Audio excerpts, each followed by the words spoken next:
How's it going, everybody? Keen here, and we're here back with another new video. So I'm kind of returning back to my roots with this one. It's not a travel video, it's not a food video. It's kind of a self-improvement video, so personal development. And it's basically the 1 week monk mode. So I don't even know how many times I've done this. I know the first challenge I did was the 30-day monk mode. And then I also did a 1 week one. I think I did one or two, and I'm doing another one again. So I have all the things I'm gonna do written on this paper. And basically, you might be asking why I'm doing this again, because I've already done it so many times. Unfortunately, the thing I realized, what I had thought when I did the first 30-day challenge is that I would finish the challenge, which I did. And the benefits were amazing. Like, I cannot complain. It was one of the best decisions I've ever made. But then I thought that pretty much I could go on autopilot and still be on that same lifestyle without really trying. That is absolutely not the case. If you don't put in the effort consistently every day and just put in the absolute will to not give in to temptations, you will return to how you were beforehand. And I mean, for me, that's been evidenced many times over and over, time and time again. And so that's why I'm coming back to the challenge and I'm doing it yet another time. So actually, as I'm here in France, you guys probably know that since I've been traveling. I've been going through some phases. So like at the start, I was not productive because I was getting orientated, and it's a new country, first time living alone. I was expecting that. So I wasn't disappointed at all that I wasn't, being as productive as usual. But then after that, I had like a nice productive phase. Like I had been settled. I was getting work done as well. Then I got sick. And then there was I got sick, and then up until now, honestly, maybe like a week ago, I started feeling better. But even though I wasn't sick since like 3 weeks ago, I've still not been feeling 100%. And then now I would say I'm back in another extremely high productive cycle. So like these past few days, it's been very productive. I just have my 3 day long weekend right now. So I even have more free time to travel and to be productive in general, get things done. So that's why I want to take advantage of this opportunity to do another 1 week monk mode. And I feel like right now, because of how easy it is for me to be productive and to, will myself to do what is right, that will help me to sustain this week. And then hopefully we'll see what happens from that week on. I gotta set a plan after that. But for the time being, all I'm focusing on is the short term, which is the 1 week. So guys can even see, I'm gonna go here, it's a bit darker, but I'd even written here, I had like a week tracker for my monk modes, but I kept on not doing it, and then you can see I have stuff written over itself because I keep on starting the next week. And that was a good idea to kind of have the tracker on the wall. But basically, the best way for me to be accountable is to record these videos, because if I fail the challenge, I can't upload it and I just wasted time recording. So that's why I'm recording this video, so that you guys can hold me accountable and so that I can prove to you guys that I did the challenge. So quickly, these terms are no YouTube. So basically no YouTube for leisurely purposes. Sometimes I listen to music while I'm working, so that's allowed. And if ever I need to watch a tutorial for educational purposes, that's also allowed. 1 hour max phone. The thing is, I use my phone currently to learn German, so I'm not going to count that towards the phone use. But other than that, the phone cannot be over 1 hour per day. Meditation, 10 minutes per day. So past few days I've been grinding on meditation. Shout out to Jeff Warren. He's the founder of Calm, I believe. And I've been following his 30-day challenge. And shout out to Corey Lai, who actually referred me to that challenge because it's very good and helpful.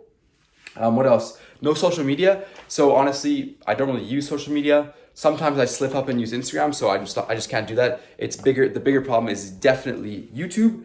And then no phone in the bathroom. This is a very important thing that I've been really focusing on lately, the separation of different parts of your life.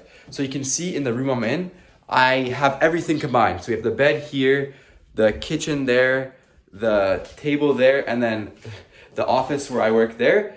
And so up until recently, I was eating there at the office. And just since yesterday, I quickly realized what a large mistake that was. So now I'm eating officially always at this table here in the corner, because that is where I eat and where I do nothing else but eat. And the desk is where I work and do nothing else but work.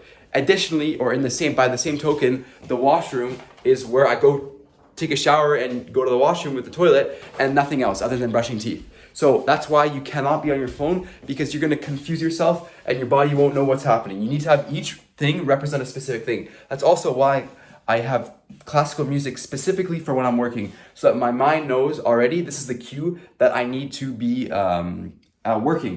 So what else is there? So basically, express gratitude every day. This is extremely important. If you don't express gratitude every day, you'll get easily lost and you'll just you'll lose track of what's going on. When you express gratitude, it really grounds you down and helps you focus and, makes you thankful for what you have. Because I'm really lucky, and if I don't take conscious of that, then I will quickly, I won't realize how lucky I am, and then I could waste opportunities in essence. So that's it for this paper. I also have journals, so I'm gonna start journaling, but I don't want that to be a big thing, so I'm really only gonna do like 5 to 10 minutes per day. I have written here like 4 liters of water, but it doesn't have to be 4 liters, just drink water a lot, because sometimes I forget to do that, especially on my days off at work, it's fine. And then, yeah, so that's everything. Meditation, I'll summarize it all kind of because it's, I know I just talked for 6 minutes as the introduction. So throughout the challenge, I'll just quickly go through each one each day. And today, so far, I haven't broken any of the rules. So I'll update you guys probably tomorrow with what happened during those 2 days. So see you in the update. How's it going, guys? Just to start a day 2 here. It's the morning. I just took a shower, and that's because I had a nice run. So yesterday I ran 5K, and today I ran another 5K. So that's why I'm actually adding a few other things to my challenge, which I'll tell you guys about shortly. But yeah, I'm just feeling absolutely perfect. Like, I honestly don't remember the last time I felt this good in my life.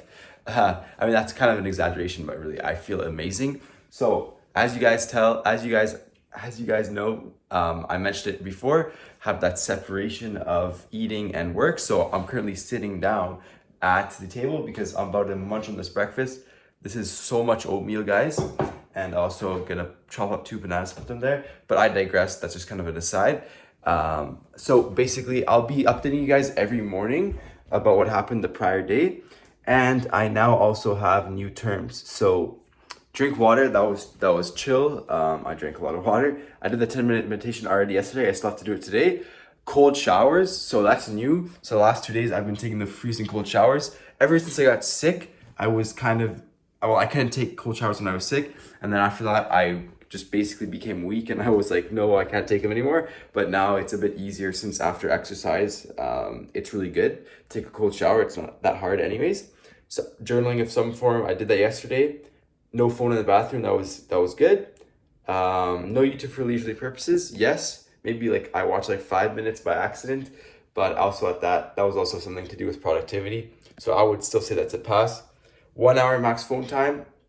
I had 2 hours phone time yesterday, but if you deduct everything, that doesn't count. It was less than an hour. I expressed gratitude and also exercise daily, which is something I'm gonna add. The thing is, on my days off, it's really easy to get all these things done, but when I have to go back to work in 2 days, so not tomorrow, but the day after, I'm definitely gonna have to work harder to achieve all of these goals. And I also would not recommend any of you guys to have these many things on your plate for the challenge. 4 is probably good, so just pick the 4 things you want to do for your monk mode and really stick to it. I would recommend Iman Gaji's monk mode where he does the 4 things. If you'd like, you can ask about that in the comments. But yeah, I'm only really taking advantage of that because of a high state of productivity I'm currently in. If not, I would do less because then you have a higher chance of succeeding. But with that being said, the first day was a success, and I'll see you guys tomorrow. How's it going, guys? Kian here reporting to you guys for the 3rd day of the challenge. So quickly to talk to you guys with respect to the 2nd day, everything went well. The only thing I didn't do is express gratitude. I kind of did, but not in a purposeful manner. So I'm definitely gonna work on that for today. But that's not really one of my main points on the challenge, so I don't really put too much emphasis on that. But you guys can also see here, so basically I have a Google Doc, and then I track everything there, and then everything I finish for the day, I put a bar through it to show that I've done it, and then in that way it's easier for me to tell what is remaining for me to do. But yeah, like I said, today is my last day off. Tomorrow I'm at work, but in order to smooth my transition for when I'm at work and I still need to do the entire monk mode with all my challenges, I have my entire schedule for my work day. So basically you guys can see there, I have morning and afternoon. So obviously during the work day, I can't really do much because I'm working, but basically I cram everything in the morning and the afternoon to try to get as much possible. So today I woke up at 6 a.m. and I got most of the stuff done that I had planned. I have only 10 minutes written down for meditation, but I definitely need to add more time because the meditation itself is like 14 minutes long, and then also like plus 1 or 2 minutes as well for just setup and sitting down after taking a shower. But with that being said, today has been a success so far. Even got, you guys can see the eggs and potatoes on the stove, so I already ate some, but I got some still left for lunch. And yeah, so going good so far, and tomorrow's going to be the big update because that'll be during work, so we'll have to see how that goes. Alright, what's going on, guys? Keen here, back with the third update. So it's the nighttime actually currently, as you guys can see, and it's the third day. So basically today I was able to get most of the objectives. The only thing is, with coming back to work, I have no chance of really completing everything, especially with the schedule that I've made for myself. There simply is not enough time to do everything. So even though I put all these goals for myself and I was like, oh, I would recommend you guys don't do this, I did it myself and I made the mistake. So now I'm gonna have to readjust and bring the goals down. I'm gonna decide tomorrow which ones I'm gonna remove. But for now, it's still going well. I just need to readjust my goal. What's going on, guys? Keen here, back for another update. It is actually the 3rd of April today, and the last video I recorded was on the 20th of March. So it's been literally 2 weeks. And like I said in that prior clip, I pretty much overwhelmed myself. I just didn't have enough time to finish everything. So I'm gonna continue the challenge for the next 3 or 4 days, I believe. And what I'll just do is 10 minutes of meditation, 1 hour max phone time, and no YouTube. Just 3 to keep it nice and simple and make it actually achievable. Make your goals achievable or else you'll set yourself up for failure. So, I've been following that today and I'll keep you guys in check for tomorrow. What's going on, guys? The 6th update, so I think the last day is tomorrow. And basically today, I also did my 10 minutes of meditation. I didn't get on my phone for more than an hour with respect to productive applications or non-productive applications, I guess. And then the last one was, I think, YouTube. So when I was eating, I actually watched a YouTube video. I don't know if I'm gonna count that as a failure, kind of low-key was, but other than that, I stayed off of YouTube in general. And yeah, there's only 1 day left. Honestly, today though, I'm not even gonna lie, I wasn't productive. I got home and I was tired. I ate, and then after that, I went for a walk. But nevertheless, let's see how the last day goes. What's going on, guys? So this is the last and final update of the challenge. It's now Friday, and the last video I filmed was on Tuesday. So Wednesday, Thursday, I did not follow the challenge. Honestly, guys, I failed. Just gonna be straight up with you guys. Sometimes like things don't go the way you hoped, and especially the last 2 days, like there was just some things that like occurred which like out of my control for the most part. Some of them were in. Don't worry, it's nothing traumatic or anything, but that really like affected me and led me to fail the challenge. And that's something I really need to work on, actually, because with the meditation that I've been doing, so I actually did do the meditation today, so I wanted to at least kind of finish the challenge on a good note. Really, something they focus on is equanimity. It's called equanimity, and it's basically being stoic. It's kind of interchangeable with stoic, but essentially, yeah, just not letting other external events affect your internal state. And that's something that I really need to practice on. And it also helps with happiness too. So really, if you base your happiness on external events, that's not going to be good, because it's not always going to be sunshine and rainbows. You need to have something within you that can garner that happiness. But with that being said, I failed the challenge, but I still learned a lot about really having external factors, to what extent they can affect you if you let them, and to what point it's difficult to resist them. It is possible. So many people do it, but it is difficult. So I'll probably be doing another challenge like this soon, or I'm not sure what I'll be talking about. I might just continue with my travel vlogs, but I just really wanted to kind of close this challenge. I didn't want it to be like a unclosed chapter, and I hope maybe you guys had some insights from it. If not, at least for me, I learned a lot about myself.